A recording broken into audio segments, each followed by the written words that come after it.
Bees are one of the most important insects that we have. In 5 years, if we didn't have honeybees, we'd be looking somewhere else because we wouldn't have any food. This area where I am at the moment has had bees in it for over 100 years. And I'd just like to see it preserved and continue the way it has been.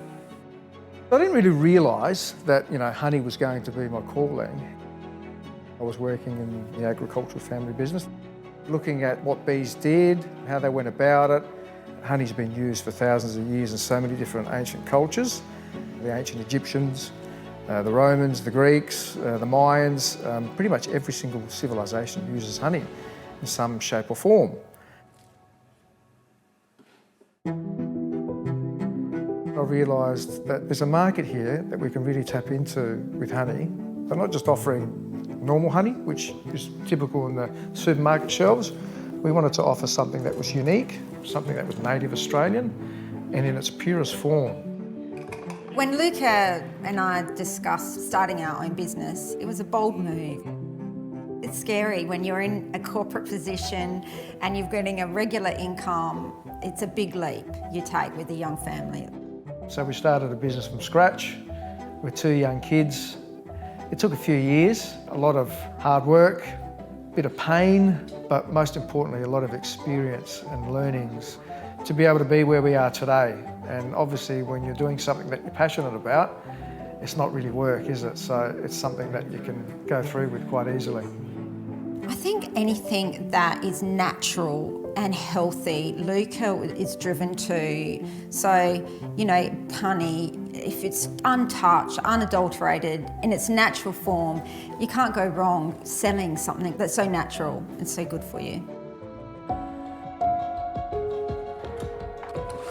It wasn't until a few years later and just doing a bit of research on Manuka honey in particular, I saw that there was quite a fair bit of Manuka honey being exported from New Zealand to China. And I thought to myself, surely we've got Manuka honey here, Australian Manuka honey. So I embarked on a journey to find a beekeeper that was doing Manuka honey. That beekeeper was in Tasmania. After getting off the plane in Hobart, hired a car, drove through the Tarkine rainforest, which is northeast Tasmania. And the scenery was magnificent. You can really see that it's untouched wilderness. And the Manuka bushes, along with the leatherwood trees that are there, something that is completely natural. It's been around for millions of years, and it's the only place in the world where they have the leatherwood trees there and the Manuka bushes. So the Manuka bush doesn't flower for too long.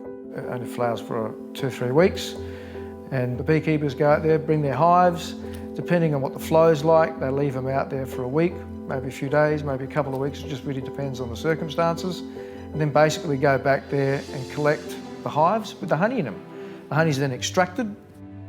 The Manuka honey was super interesting for us because each time we got a batch of Manuka honey, we get it lab tested and we'd get certain results back to determine the MGO ratings and how high they were.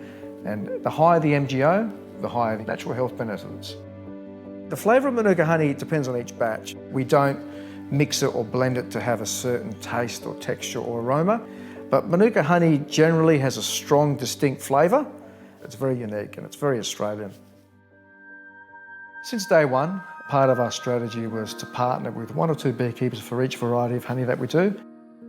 So we have wild raw honey, which is originated here from South Australia, from the mid-north, Flinders Ranges area. We have Tasmanian leatherwood honey from the Tarkine rainforest. So we partner up with an ethical beekeeper there that delivers us the leatherwood honey and Manuka honey. Western Australia, we have a wildflower honey. The wildflower honey is like a darker honey, almost tastes like jam. It's quite unique. So the bees are pollinating native Australian wildflowers. Then we have macadamia honey. So macadamia is a native Australian nut. It's from around Byron Bay. Again, another unique flavour, aroma and taste to that. So with those particular varieties, we sort of get this real bouquet of different flavours. So an ethical beekeeper is one that has the bees at heart, and the honey's not adulterated. So the bees are fed with honey, not with sugar syrup or steroids or corn syrup, just with their own honey. Mass-produced honey, what they do is typically excessively heat the honey. When you excessively heat the honey, you start to destroy the enzymes in the honey and the antibacterial properties that make the honey nutritional. So effectively, it just becomes like a sugar syrup. So if you retain the honey under what we refer to as beehive temperatures itself, it retains all the nutritional properties. So the honey's taken from the hives. Each comb then is placed into an extracting machine, and then it's extracted. So the honey's gravitational force spun round. The honey then is settled into tanks. It's not fine filtered. And then basically once it's been settled in the tanks for a week or two, then you can start bottling it. The different varieties of our honey, there's so many different uses. Wildflower honey, we've seen that that's become quite popular to be used on cheese platters because the wildflower honey almost tastes like a jam and it's quite sweet, really complements salty cheeses.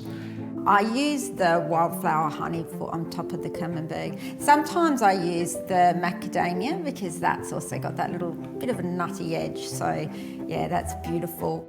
Leatherwood honey, it's got a real strong, bold flavour and aroma to it.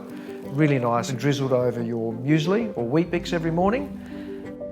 The wild raw honey can lift so many dishes as well.